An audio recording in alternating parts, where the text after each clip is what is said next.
Salut YouTube. Alors dans la vie, on paye tous ou presque des assurances et c'est également le cas en Thaïlande, peut-être même plus comme on est des étrangers.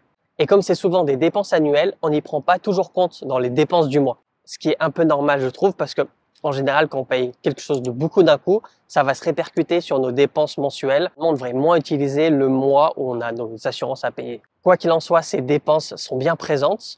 Et aujourd'hui, c'est ce qu'on va voir dans cette vidéo. On va voir mes dépenses personnelles au point de vue des assurances. Ça va vous permettre de vous faire une petite idée sur combien ça va vous coûter potentiellement, même si vous allez voir, mon cas est un peu spécial. Avant de continuer cette vidéo, petite pub. Alors, si l'expatriation vous intéresse, que ce soit pour venir trouver un travail en Thaïlande ou alors que vous travaillez en ligne et vous souhaitez le vivre en Thaïlande, ou même vous êtes retraité et vous voulez passer votre retraite au soleil comme aujourd'hui, je vous mets un lien dans la description. Donc voilà, fin de cette petite pub. Je vais trouver un endroit me poser un peu à l'ombre et on va pouvoir continuer cette vidéo. Alors, je vais commencer par le scooter. J'ai un PCX 150. En vrai, il fait 152,9 cm3 et je paye environ 646 bahts. Et je vais en profiter pour différencier les choses car beaucoup de personnes font l'erreur. La taxe routière annuelle qu'on appelle PRACI, c'est pas la même chose que l'assurance obligatoire qu'on appelle Polobor. Même si les deux choses sont obligatoires et en général on le fait en même temps, déjà on le fait pas au même endroit et puis surtout c'est pas le même prix. Alors je me rappelle plus du prix exact de la taxe, mais il me semble que c'est à peine une centaine de bahts. Et l'assurance obligatoire du scooter, comme je vous l'ai dit, c'est environ 646 bahts, soit 17 euros. Alors une chose importante à savoir, c'est que ça couvre pas le matériel. Ça couvre uniquement les victimes, donc potentiellement vous, votre passager, les personnes du véhicule avec qui vous avez fait l'accident ou même des piétons. Bref, tout le monde. Alors il y a une certaine limite. On va pas rentrer en détail dans cette vidéo. J'ai mis une photo avec le maximum que ça peut couvrir. Donc, je vous mettrai le lien quelque part dans la description. Comme ça, vous pourrez y jeter un œil. Mais voilà, dites-vous que ça couvre jusqu'à 80 000 bahts pour les victimes en cas d'hospitalisation et jusqu'à 30 000 bahts pour le conducteur. Et si ça vous intéresse vraiment, regardez le lien dans la description. Enfin bref, tout ça pour vous dire que ça couvre pas le matériel.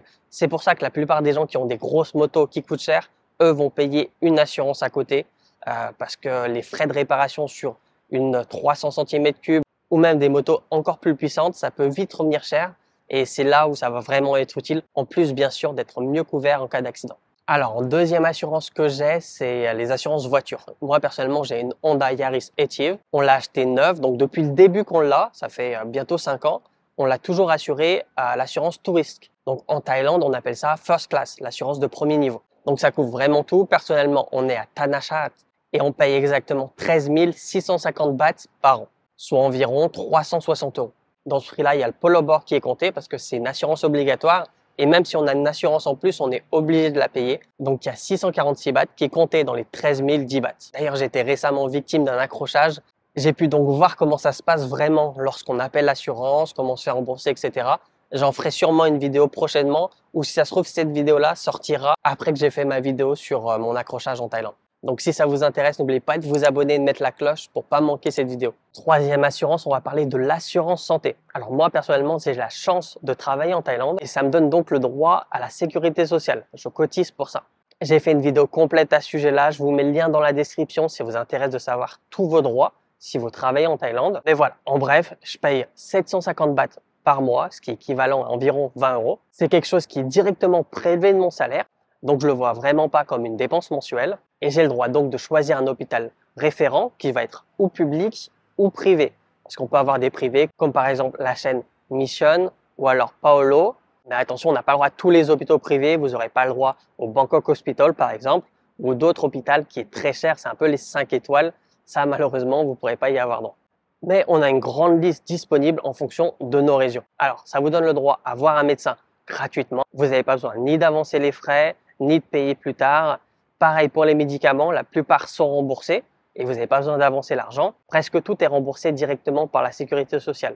Que vous allez faire une IRM, un scanner ou une radio, si c'est un médecin qui vous fait l'ordonnance, vous n'avez pas besoin de payer quoi que ce soit. Et si vous travaillez plus, c'est possible de garder cette sécurité sociale. Il faudra payer mensuellement 432 bahts. Autre point, ça va être le dentiste. Alors là encore, c'est la sécurité sociale qui s'en charge. Alors je m'explique, on a le droit à, de mémoire, 900 bahts par an à utiliser dans une clinique dentaire, ce qui va être l'équivalent d'un détartrage par exemple, soit 24 euros. Donc tous les ans, personnellement, j'en profite, je vais dans une clinique, je fais un check-up, un détartrage et c'est l'assurance qui va payer cette consultation. Alors jusqu'à présent, j'ai pas eu d'intervention à faire. Je touche du bois. Où c'est que je vais trouver du bois? Par ici. Mais sachez que c'est possible de payer en cash dans la clinique parce que tout ne sera pas remboursé, même s'il y a une partie qui est prise en charge par la sécurité sociale. Mais sachez qu'en fonction de ce qu'il y a à faire, ça peut vite devenir cher, voire même très cher. Alors bien sûr, on n'est pas dans les prix d'un dentiste français, mais quand même, ça reste un gros budget. Et quand même, il existe une autre solution, alors qui va être remboursée par la sécurité sociale, c'est si vous allez dans votre hôpital référent, une partie des soins sera remboursée, voire même tout, je ne sais pas, jamais testé personnellement.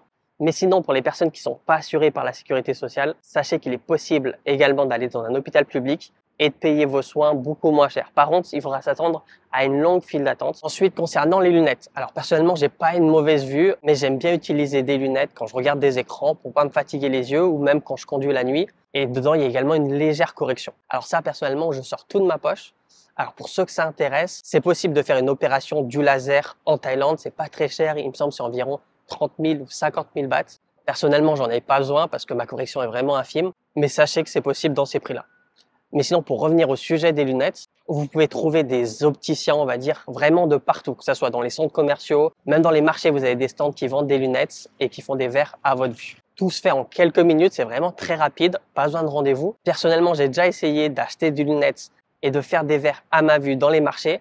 Et franchement, la qualité, elle est pas top. Alors, je sais pas si ça vient seulement du shop au marché que j'ai fait. Je trouvais que la qualité était vraiment pas top parce que je prends aussi une protection blue light et j'ai pas trouvé qu'elle était super. Moi, ça fait 2-3 paires que je passe seulement par Top Charon. C'est sûrement la plus grande chaîne d'opticiens en Thaïlande. Et pour ce que j'ai pu tester, pour moi, c'est la meilleure qualité des verres. Alors, c'est certes plus cher que ce qu'on va acheter au marché, mais personnellement, je sens la différence et pour moi, ça vaut vraiment le coup. En général, si vous allez au magasin, vous pouvez sortir directement dans la journée en quelques heures avec votre monture et vos verres à votre vue. Par contre, je sais plus combien je paye, mais de mémoire, je dois être aux alentours des 1000 bahts. Et là, ça fait 2 ans que j'utilise cette monture et ces verres. Et pour le moment, j'ai aucun problème. Parlons des montures. Alors, personnellement, j'achète une monture de marque. Ça, c'est ce qui va vous manquer si vous avez une mutuelle en France. Parce qu'en Thaïlande, il va falloir payer toute votre poche. J'ai des Ray-Ban et j'ai dû payer, pareil, je me rappelle plus, mais je dois être aux alentours des 4500 bahts, soit environ 115 euros. Ensuite, l'assurance habitation. Alors, pareil, je suis désolé, des fois, ça va être approximatif comme là, parce que je me rappelle pas exactement. Mais là, il me semble que je paye environ 12 000 bahts, soit 315 euros. Par contre, c'est pas annuel. C'est pour ça aussi, j'ai du mal à m'en souvenir. Parce qu'en fait, c'est valable 10 ou 30 ans. Ça aussi, je me rappelle pas exactement. C'est pas moi qui m'occupe de ça, mais en tout cas, on est couvert en cas de sinistre. Et enfin, autre point. Là où je vous disais, mon cas, il est un peu spécial. C'est autre que le fait que je travaille en Thaïlande et j'ai le droit à la sécurité sociale, même si c'est déjà pas le cas pour la plupart des gens qui vont regarder mes vidéos. J'ai un autre point qui rend mon cas encore plus particulier, c'est que je suis marié à quelqu'un qui travaille dans un hôpital. Donc tout ou presque est remboursé. Ça va être à peu près l'équivalent de la sécurité sociale, peut-être même un peu mieux. Par exemple, là, j'ai fait une IRM, ça m'a coûté plus de 16 000, je crois presque 18 000 bahts. Et pareil, j'ai rien eu besoin à payer. En vrai, je dis ça, mais même avec la sécurité sociale, j'aurais pas eu besoin de payer ça. Juste, l'avantage de cet hôpital, c'est qu'il y a énormément de très bons spécialistes et certaines personnes viennent de très loin pour voir ces médecins. Mais c'est pas vraiment la raison principale pourquoi je vais plus à cet hôpital-là plutôt qu'à l'hôpital de ma sécurité sociale, qui est d'ailleurs un privé à la base. C'est en fait, je fais un peu de la triche, c'est que j'ai pas besoin de faire la queue ou très peu de queue. Parce que quand on va voir un médecin, si on arrive directement, on fait un walk-in, on doit faire la queue de tous les patients et ça peut être très long. Quand on a cette assurance, on n'a pas besoin de faire ça parce qu'en fait, on va dans un autre comptoir et ça fait on coupe presque tout le monde, on va passer en priorité. Autre point, c'est si on a un rendez-vous, pareil, j'ai pas besoin de faire la queue ou presque pas parce qu'en fait, les rendez-vous ici en Thaïlande, c'est premier arrivé, premier servi. On n'a pas un rendez-vous à 9h30 et on arrive à 9h30. Les compteurs pour s'enregistrer, pour faire la queue le jour de notre rendez-vous, donc à 6h, vous allez au compteur, c'est une machine, vous tapez votre numéro HN, c'est un peu votre code barre en tant que patient, ça vous sort un ticket. Et ce ticket-là, si vous êtes le premier à le faire à 6h pile, eh ben, vous serez le premier patient à passer. Et sinon, plus vous attendez, plus vous passez tard. Donc, j'ai de la chance sur ce coup-là. Il y a toujours quelqu'un qui va mettre mon numéro aux alentours de 6h, 7h, donc bien avant que la plupart des patients arrivent, pour être dans les 5 premiers patients le jour de ma consultation. Donc voilà, c'est uniquement pour ça. C'est surtout pour pas faire la queue, en plus d'avoir de très bons médecins dans cet hôpital, que je vais plus à cet hôpital-là plutôt que celui qui est référencé à ma sécurité sociale. Ça m'évite de perdre du temps quand je vais voir un médecin. Donc voilà, on arrive à la fin de cette vidéo. Comme d'habitude, si cette vidéo vous a plu, je vous invite à mettre un like, à commenter parce que ça aide le référencement. Pareil, si vous avez pour projet de vous expatrier, Il y a un lien complet dans la description, enfin une formation complète. Je vais vous mettre 2 autres vidéos à regarder si ce n'est pas déjà fait. Et puis je vous dis à la prochaine.